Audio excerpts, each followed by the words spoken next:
কক্সবাজারের বিখ্যাত শুকনো বরইয়ের বার্মিস আচার। এই আচারটা খেতে পছন্দ করেন না এমন মানুষ হয়তো কমই আছে। হ্যালো এভরিওয়ান, আসসালামু আলাইকুম। আজকে আমি আপনাদেরকে কক্সবাজারের বিখ্যাত বরইয়ের বার্মিস আচারের রেসিপি করে দেখাবো। রেসিপিটা একবার শিখে গেলে আপনারা ঘরেই একেবারে হুবহু কক্সবাজারের বিখ্যাত অরিজিনাল বার্মিস আচারটা বাসায় বানিয়ে নিতে পারবেন।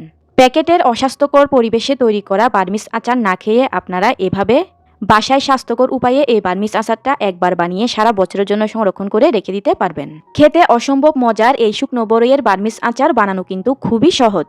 প্রতি বছর বরইয়ের সিজন আসলেই আমি এই আচারটা এভাবে বানিয়ে সারা বছরের জন্য সংরক্ষণ করে রেখে দেই। তবে চলুন আর দেরি না করে দেখে নেই কিভাবে তৈরি করতে হয় এই কক্সবাজারের বিখ্যাত অরিজিনাল শুকনো বরইয়ের বার্মিস আচার। তো আচারটি তৈরি করার জন্য প্রথমেই এখানে আমি শুকনো বরই নিয়েছি। এখানে আমি আধা কেজি পরিমাণ কাঁচা বরইকে ভালোভাবে রোদে শুকিয়ে এভাবে শুকনো বরই করে নিয়েছি। আর বরই কিন্তু শুকিয়ে নেওয়ার পর বরইয়ের ওজন অনেক কমে যায়। যেহেতু শুকনো বরইয়ের মধ্যে অনেক বালি থাকে তাই আমি প্রথমেই এগুলোকে অফ ক্যামেরায় ভালোভাবে পানির সাহায্যে ধুয়ে পরিষ্কার করে নিয়েছি। এবার আমি এই শুকনো বরইয়ের মধ্যে পর্যাপ্ত পরিমাণ পানি দিয়ে এই শুকনো বরইগুলোকে আধা ঘন্টার জন্য ভিজিয়ে রাখবো। এভাবে পানিতে আধা ঘন্টা ভিজিয়ে রাখার কারণে বরইগুলো একটু নরম হয়ে যাবে। তো বরইগুলো এ পর্যায়ে ভিজতে ভিজতে আমি আচার তৈরি করার জন্য বাকি প্রিপারেশনগুলো করে নিব। এবারে চুলায় একটা প্যান একদম লো হিটে বসিয়ে দিয়ে এই প্যানের মধ্যে আমি দিয়ে দিচ্ছি 10 থেকে 15টার মতো শুকনো মরিচ। এখন আমি এই শুকনো প্যানের মধ্যে চুলা লো আঁচে এগুলোকে এরকম করে ভেজে নিব। মরিচগুলোকে কিছুক্ষণ ভেজে নেওয়ার পর যখন মরিচগুলোর গায়ে এরকম হালকা একটু রং ধরে যাবে তখন বুঝে নিতে হবে যে মরিচগুলো ভেজে নেওয়া হয়ে গিয়েছে।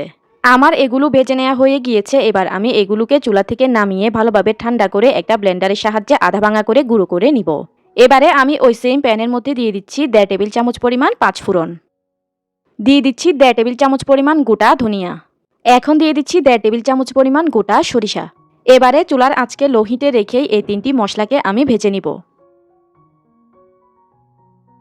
মশলাগুলোকে কিছুক্ষণ ভেজে নেওয়ার পর যখন দেখা যাবে যে মশলার কালার এরকম হালকা একটু চেঞ্জ হয়ে গিয়েছে আর মশলা থেকে খুব সুন্দর একটা ফ্লেভার ছড়াচ্ছে তখন বুঝে নিতে হবে যে মশলাগুলো ভেজে নেওয়া হয়ে গিয়েছে। আমার এগুলো ভেজে নেওয়া হয়ে গিয়েছে। এবার আমি এগুলোকে চুলা থেকে নামিয়ে ভালোভাবে ঠান্ডা করে নিয়ে তারপর ব্লেন্ডারের সাহায্যে গুঁড়ো করে নিব।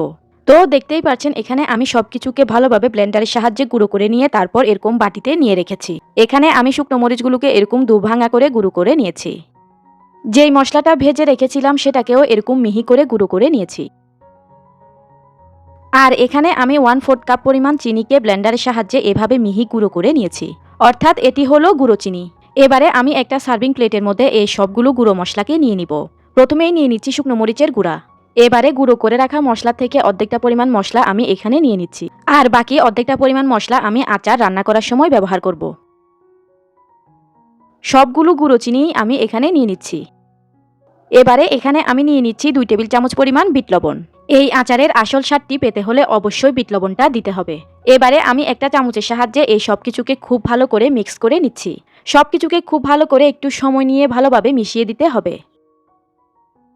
তো দেখতেই পাচ্ছেন এখানে আমি সবকিছুকে খুব ভালো করে মিশিয়ে নিয়েছি।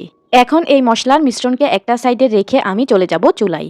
এবারে চুলায় ওই সেম প্যানটা বসিয়ে দিয়ে আমি এই প্যানের মধ্যে দিয়ে দিব আগে থেকে ভিজিয়ে পানি ছেঁকে নেওয়া সেই বরইগুলোকে ভিজিয়ে রাখার পর আমি পানিগুলোকে ভালোভাবে ছেঁকে নিয়েছিলাম। এবারে এই বরইগুলোকে আমি এই প্যানের মধ্যে দিয়ে দিচ্ছি। এখন এই শুকনো বরইয়ের মধ্যে আমি দিয়ে দিচ্ছি মেজারমেন্ট কাপের 1 কাপ পরিমাণ চিনি, দিয়ে দিচ্ছি হাফ চা চামচ পরিমাণ লবণ। এখন আগে থেকে যে অর্ধেকটা পরিমাণ মশলা রেখে দিয়েছিলাম সেটা আমি পুরোটাই দিয়ে দিলাম। এখন দিয়ে দিলাম হাফ চা চামচ পরিমাণ বিট লবণ। এখন দিয়ে দিচ্ছি 1/4 কাপ পরিমাণ হোয়াইট ভিনেগার বা সিরকা। আচারের মধ্যে এই সিরকাটা দিলে আচারটা প্রায় 1 থেকে 2 বছর পর্যন্ত ভালো থাকবে। আর এই সিরকাটা আপনারা যে কোনো মুদির দোকানে পেয়ে যাবেন। যেহেতু আমি ভিনেগার দিয়েছি তাই আমার এই আচারের মধ্যে আর এক্সট্রা করে কোনো পানি দেওয়ার প্রয়োজন পড়বে না। এই ভিনেগারের পানি আর চিনির থেকে যে পানিটা বের হবে সেটা দিয়েই বরইগুলো খুব ভালো করে সিদ্ধ হয়ে যাবে, অর্থাৎ আর এক্সট্রা করে কোনো পানি দেওয়া লাগবে না। এবারে আমি চুলার আঁচটাকে মিডিয়াম হিটে করে দিয়ে এই বরইগুলোকে ভালোভাবে নেড়েচেড়ে মিশিয়ে দিয়ে বরইগুলোকে ভালোভাবে সিদ্ধ করে নিব। চুলার আঁচকে কিন্তু কোনোভাবেই বাড়িয়ে দেওয়া যাবে না। চুলার আঁচকে বাড়িয়ে দিলে কিন্তু বরইয়ের পানিগুলো খুব দ্রুত শুকিয়ে যাবে, সেক্ষেত্রে বরইগুলো কিন্তু ভালোভাবে সিদ্ধ হবে না। তাই এই আচারটাকে একটু সময় নিয়ে সুন্দর করে তৈরি করে নিতে হবে। চুলার আঁচকে কমিয়ে রেখেই এগুলোকে সিদ্ধ করে নিতে হবে। যখন বরইয়ের মধ্যে এরকম বলক চলে আসবে তখন আমি একটা ঢাকনা দিয়ে ঢেকে দিয়ে বরইগুলোকে খুব ভালো করে সিদ্ধ করে নিব। আর ঢাকনা দিয়ে দেওয়ার পর এ পর্যায়ে আমি চুলার আঁচটাকে একেবারে লো হিটে করে দিয়েছি। প্রায় অনেকক্ষণ চুলার লো হিটে বরইগুলোকে জাল করে নেওয়ার পর এবার আমি ঢাকনাটা খুলে নিলাম। এখন কিন্তু দেখতেই পাচ্ছেন বড়ইগুলো ভালোভাবে সিদ্ধ হয়ে বড়ইয়ের কালার একেবারে চেঞ্জ হয়ে গিয়েছে, অর্থাৎ চিনিগুলো কিন্তু এই পর্যায়ে ক্যারামেল হয়ে গিয়েছে। তো আচারগুলো এই লেভেলের হয়ে আসলে বুঝে নিতে হবে যে আচারগুলো তৈরি হয়ে গিয়েছে। যখন বড়ইয়ের গায়ে এরকম অল্প পরিমাণ চিনির শিরা লেগে থাকবে তখন বড়ইগুলোকে চুলা থেকে সাথে সাথে নামিয়ে নিতে হবে, কারণ এই পর্যায়ে যদি বড়ইগুলোকে একেবারে শুকিয়ে নেওয়া হয় তাহলে কিন্তু বড়ইগুলো শক্ত হয়ে যাবে। তাই শিরাগুলো এই লেভেলের থাকতে থাকতেই আচারগুলোকে চুলা থেকে নামিয়ে নিতে হবে। তো আমার আচারগুলো হয়ে গিয়েছে, এবার আমি চুলাটা বন্ধ করে দিয়ে এগুলোকে চুলা থেকে নামিয়ে নিব। এখন আমি আগে থেকে যে মশলার মিক্সটা করে রেখেছিলাম সেই মশলার মিক্সের মধ্যে আমি বড়ইয়ের আচারগুলোকে দিয়ে ভালোভাবে এই মশলার সাহায্যে বড়ইয়ের আচারগুলোকে কুট করে নিব। আমি সবগুলো বড়ইয়ের আচারকে এই মশলার সঙ্গে ভালোভাবে এভাবে কোট করে নিব। এই আচারগুলোকে ভালোভাবে এভাবে মশলার সঙ্গে কোট করে নিলেই কিন্তু তৈরি হয়ে যাবে কক্সবাজারের বিখ্যাত শুকনো বড়ইয়ের বার্মিস আচার। দোকান থেকে প্যাকেটের অস্বাস্থ্যকর আচার না খেয়ে আপনারা এভাবে বাসায় খুব সহজেই এই আচারটাকে বানিয়ে সারা বছরের জন্য সংরক্ষণ করে রেখে খেতে পারবেন। মশলার সঙ্গে আমার আচারগুলোকে ভালোভাবে কোট করে নেওয়া হয়ে গিয়েছে।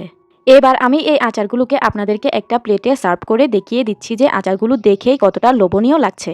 আচারটি প্রথমবার দেখলে কেউ বুঝতেই পারবে না যে আচারটি বাজার থেকে কিনে আনা নাকি ঘরে তৈরি করা। তো ভিউয়ার্স, খুবই সহজে কিন্তু তৈরি করে ফেললাম কক্সবাজারের বিখ্যাত শুকনো বড়ইয়ের বার্মিস আচার। আচারটিকে সংরক্ষণ করতে চাইলে আচারটিকে এই পর্যায়ে একটা শুকনো কাচের বয়ামে ভরে রেখে দিলে আচারটিকে প্রায় 1 থেকে 2 বছর রেখে খাওয়া যাবে।